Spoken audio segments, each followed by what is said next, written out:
La scène se répète, comme un disque rayé qui finit par écorcher l'âme. Il est 7h30 dans la villa de Malik. Le sol brille, les enfants sont propres, nourris, et le café fume sur la table. Tout semble apparaître par magie.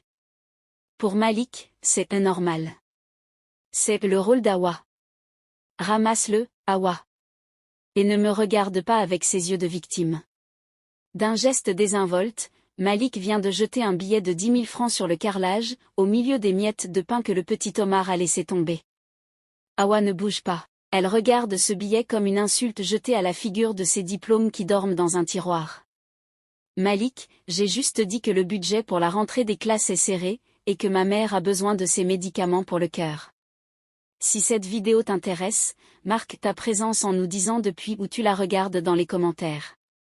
Malik soupire, un son chargé d'un mépris qui pèse plus lourd que ses mots. Budget serré?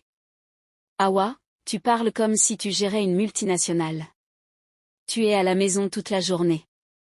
Tu ne produis rien. C'est moi qui ramène la sueur de mon front ici. Ce billet, c'est mon cadeau. Ramasse-le et estime-toi heureuse. Awa sent une brûlure lui monter à la gorge. Elle ferme les yeux, pendant une seconde, elle revoit celle qu'elle était 10 ans plus tôt. Awa, la major de sa promotion. La jeune femme brillante que tout le cabinet d'audit s'arrachait. Elle gérait des portefeuilles de plusieurs millions de francs, dirigeait des réunions avec des investisseurs et avait une carrière qui s'annonçait fulgurante. C'est dans cet univers de succès qu'elle avait rencontré Malik. Il était fasciné par son intelligence. « J'aime ta force, Awa, lui disait-il à l'époque. Mais après le mariage, quand le premier enfant est arrivé, le discours a changé. Malik, avec une douceur qu'elle croyait protectrice, lui avait suggéré de s'arrêter.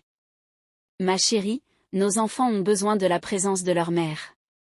Pourquoi s'épuiser pour un patron alors que je peux t'offrir le monde? Reste avec eux, construis leur éducation. C'est le travail le plus noble du monde. » Par amour, par souci de voir grandir ses enfants et de les protéger dans un monde devenu dur, Awa a accepté. Elle a mis sa carrière prometteuse entre parenthèses. Elle est passée des tableurs Excel aux listes de courses, des réunions de direction aux nuits blanches près d'un berceau. Elle est devenue le pilier invisible, celle qui est la H24, sans pause déjeuner, sans collègues, sans reconnaissance. Mais Malik a la mémoire courte. Pour lui, ce sacrifice n'est pas un don, c'est une reddition. Il a oublié que si ses chemises sont impeccables et ses enfants parmi les premiers de leur classe, c'est parce qu'une femme surqualifiée utilise toute son intelligence pour gérer son foyer comme une entreprise. Papa, maman travaille beaucoup pourtant, murmure Omar, sentant la détresse de sa mère.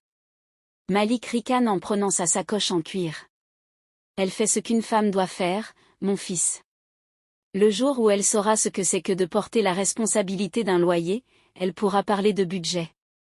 En attendant, Awa, assure-toi que la maison soit parfaite pour mes invités ce soir. C'est le minimum que tu puisses faire. Il sort, laissant derrière lui le silence lourd d'une injustice. Awa s'agenouille lentement pour ramasser le billet.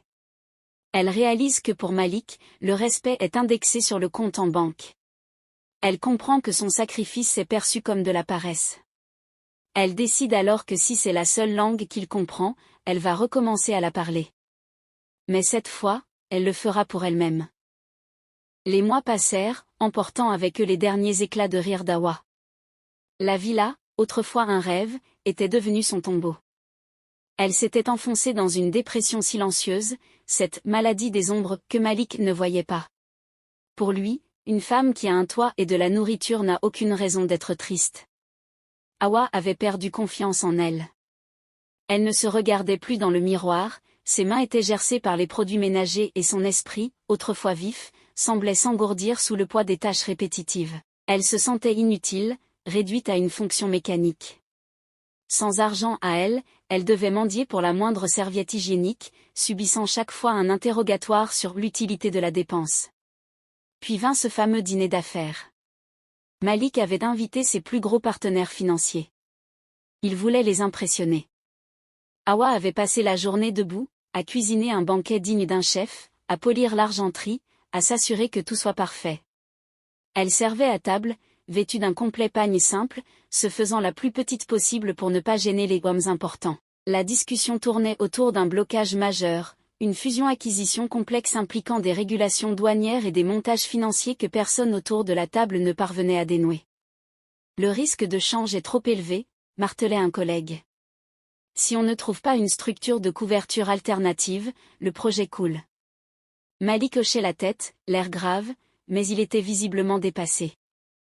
Hawa, qui desservait les assiettes, s'arrêta un instant. Dans son esprit, les vieux réflexes de major de promotion s'allumèrent. Les chiffres s'alignèrent d'eux-mêmes. Sans y réfléchir, poussée par une pulsion de son ancienne vie, elle posa une bouteille d'eau et prit la parole d'une voix douce mais ferme. Vous devriez peut-être envisager un crédit documentaire avec une clause de révision indexée sur le panier de devises locales, complétée par un swap de taux d'intérêt. Cela neutraliserait l'exposition sans bloquer vos liquidités au port. Un silence de mort tomba sur la salle à manger.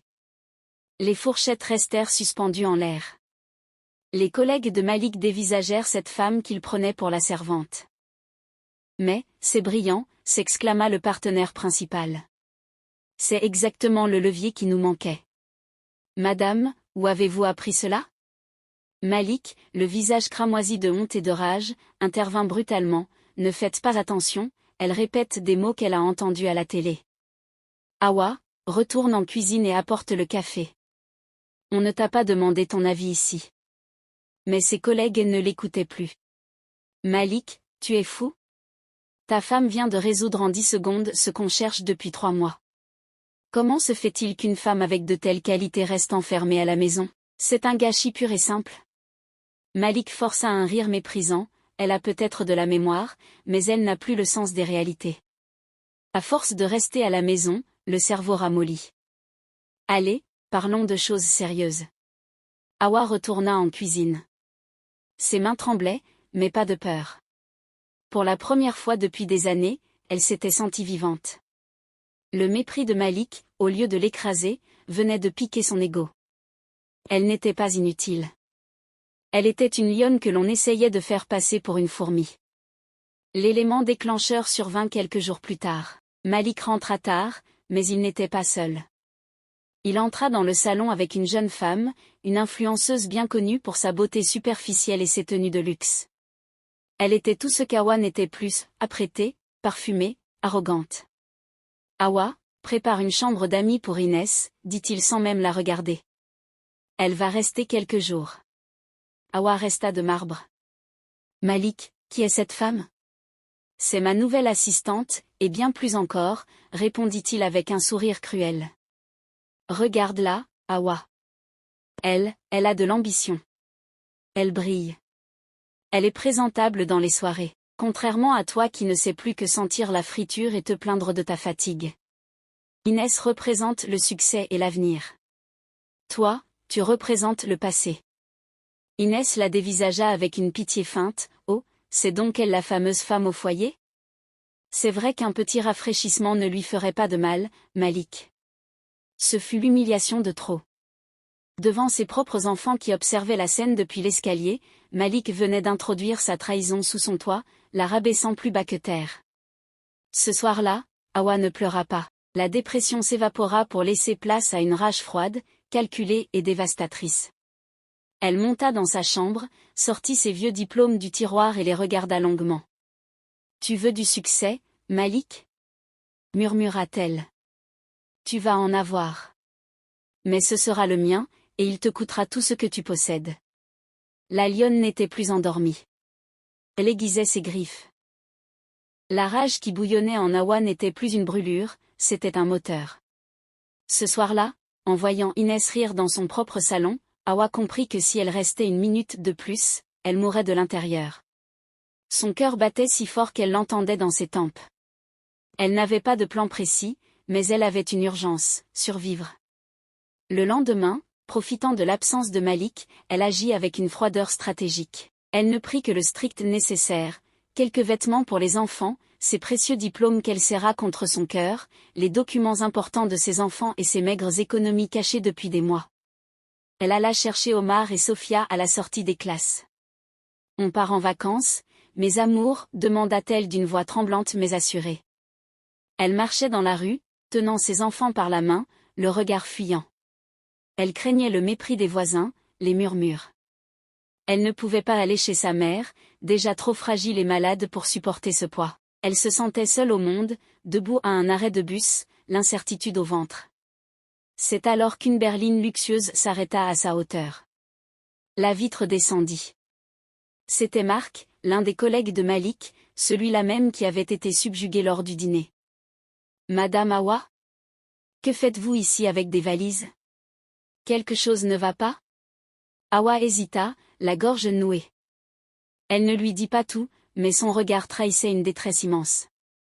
Marc, homme d'affaires mais surtout homme de principe, comprit l'essentiel. « Montez.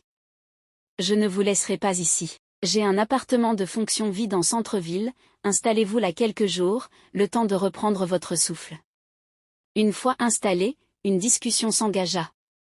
Marc ne parlait pas à la femme de Malik, il parlait à l'experte qu'il avait devinée. Ils discutèrent stratégie, audit, restructuration. À chaque phrase, Marc écarquillait les yeux. « Hawa, vous êtes une perle rare. Le marché a besoin de cerveaux comme le vôtre. Ne retournez pas dans cette cage. Ouvrez votre propre cabinet de consulting. Je peux vous mettre en contact avec vos premiers clients. Vous avez l'expertise, il ne vous manque que l'audace. » Pendant ce temps, à la villa, le réveil de Malik fut brutal. Les 2 premiers jours, il affichait un sourire arrogant. Elle veut jouer à la plus forte ? Laissons-la. Elle reviendra quand elle aura faim. Mais la réalité le rattrapa à une vitesse fulgurante. Inès, l'influenceuse, ne levait pas le petit doigt. Elle passait ses journées à se filmer pour ses réseaux sociaux, enjambant les jouets qui traînaient. La maison, autrefois un temple de propreté, se dégradait d'heure en heure. La vaisselle s'empilait, les restes de nourriture séchaient sur la table, et une odeur de renfermé et de poussière commença à saturer l'air. Le matin du 4e jour, Malik chercha une chemise propre. Il n'en trouva aucune. Elle gisait tout au sol, froissée, tachée. Il réalisa qu'il n'y avait plus de café, plus de pain frais, et que personne n'avait pensé à vider les poubelles. « Inès. Tu ne peux pas ranger un peu ? C'est dégoûtant ici. » hurla-t-il. « Pardon, » répondit-elle, choquée. « Je ne suis pas ta servante, Malik. Moi, je suis une femme de haut standing. Si tu veux une boniche, rappelle ton ex-femme. » C'est à ce moment précis, au milieu du désordre et des mauvaises odeurs, que Malik prit conscience du grand travail qu'Hawa abattait chaque jour en silence. Il réalisa que ce qu'il appelait ne rien faire était en réalité le moteur qui faisait tourner sa vie entière. Il se mit à sa recherche, appelant ses amis, sa famille, mais personne ne savait où elle était. Pour la première fois, le regret lui serra les tripes. Il ne cherchait pas Hawa par amour, mais par besoin de retrouver la clarté et la beauté de son foyer. La dispute avec Inès fut fatidique. « Tu ne sers à rien. » lui lança Malik. Hawa, elle, gérait tout sans se plaindre. « Eh bien, va la chercher si elle est si parfaite. Mais sache que ton compte en banque baisse, Malik, et ton charme avec. » Inès fit ses valises et partit, le laissant seul dans une maison qui ressemblait désormais à une décharge. Malik s'assit sur son canapé taché, entouré de linge sale, et pleura. Non pas sur son sort, mais sur sa propre stupidité. Il venait de comprendre que l'argent achète le luxe, mais que seul le respect et le travail d'une femme de valeur construisent un foyer. Hawa, de son côté, regardait la ville depuis son balcon. Elle ne sentait plus la mort. Elle sentait la vie. Elle prit son téléphone, appela Marc et dit simplement. « Je suis prête. On commence quand pour le cabinet ? » 6 mois ont passé. Dans le quartier d'affaires de la ville, une plaque en laiton brille à l'entrée d'un immeuble moderne, AWA Consulting Audit et Stratégie.mg. Grâce au soutien de Marc et à son propre génie qu'elle avait trop longtemps étouffé, Hawa a transformé sa survie en un succès fulgurant. Elle ne court plus après les minutes pour nettoyer une maison ingrate, elle court après les dossiers complexes que les plus grandes entreprises lui confient. Elle a retrouvé sa prestance, son regard d'acier et cette confiance que Malik avait tenté de noyer sous les produits ménagers. De son côté, Malik sombre. Sa maison est devenue un mausolée de poussière. Sans Hawa pour gérer son image, son stress et son foyer, il multiplie les erreurs au bureau. Il est nerveux, mal habillé, et son arrogance ne fait plus peur à personne. Un soir, n'y tenant plus, il décide de se rendre à l'adresse du cabinet d'Awa qu'il a fini par découvrir. Il l'attend au parking. Quand il la voit sortir, élégante, sereine, tenant ses enfants par la main, il sent un vide immense lui tordre les entrailles.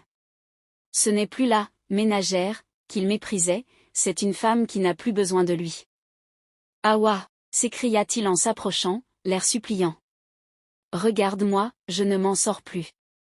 La maison est un désastre, les enfants me manquent, et Inès est partie en me volant la moitié de mes économies. Je te demande pardon. Reviens, je t'en prie.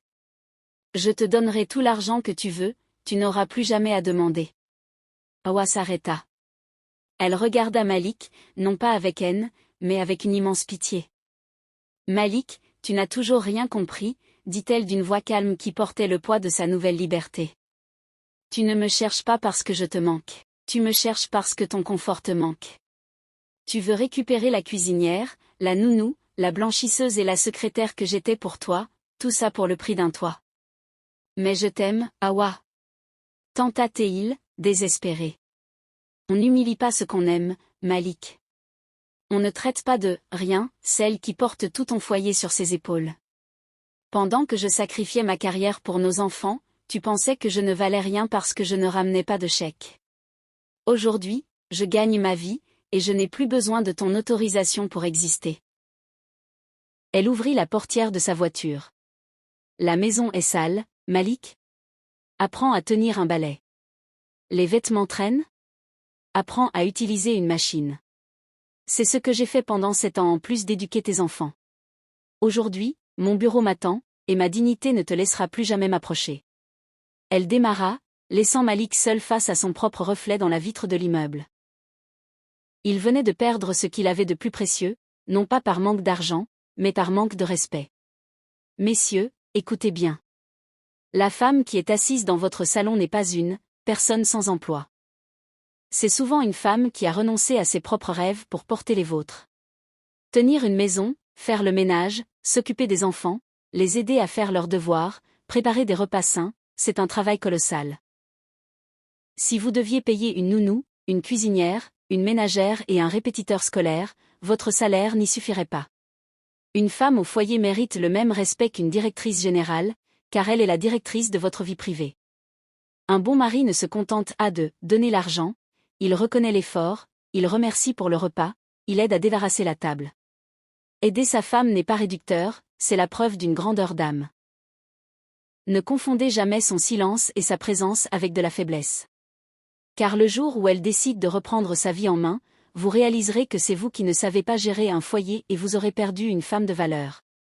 Encouragez vos femmes à entreprendre une activité génératrice de revenus en dehors de leurs responsabilités de femme au foyer. Il en va du bien-être de toute la famille car son épanouissement fait le vôtre. Mesdames, ne perdez jamais confiance en vos capacités. Même si vous avez choisi de vous consacrer à vos enfants, vos diplômes et votre intelligence ne s'évaporent pas. L'indépendance financière n'est pas qu'une question de luxe, c'est votre protection. Gardez toujours une porte ouverte, un projet, une compétence active. Personne n'a le droit de vous faire sentir inutile parce que vous n'avez pas de salaire.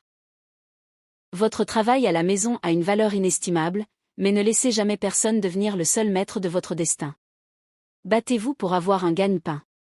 De nos jours, tout tourne autour de l'argent, alors faites de votre mieux pour qu'on ne vous manque plus de respect parce que vous n'en avez pas.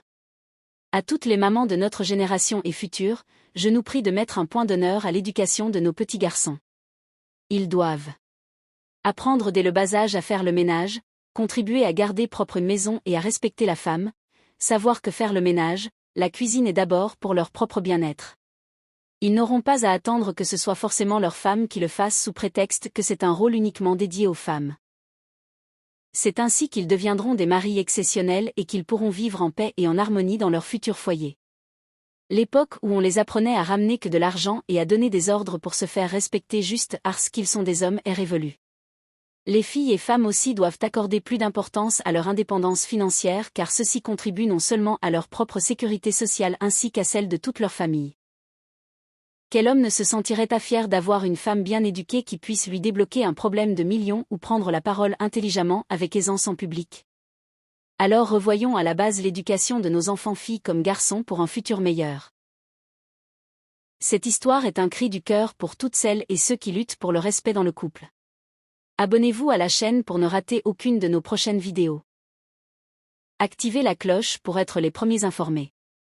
Dites-nous en commentaire, avez-vous déjà vécu cette sensation d'être invisible malgré tout le travail que vous faites à la maison? Comment avez-vous retrouvé votre force? Votre témoignage peut aider une autre personne à se lever aujourd'hui. On vous lit avec beaucoup d'attention. À bientôt et que Dieu nous garde.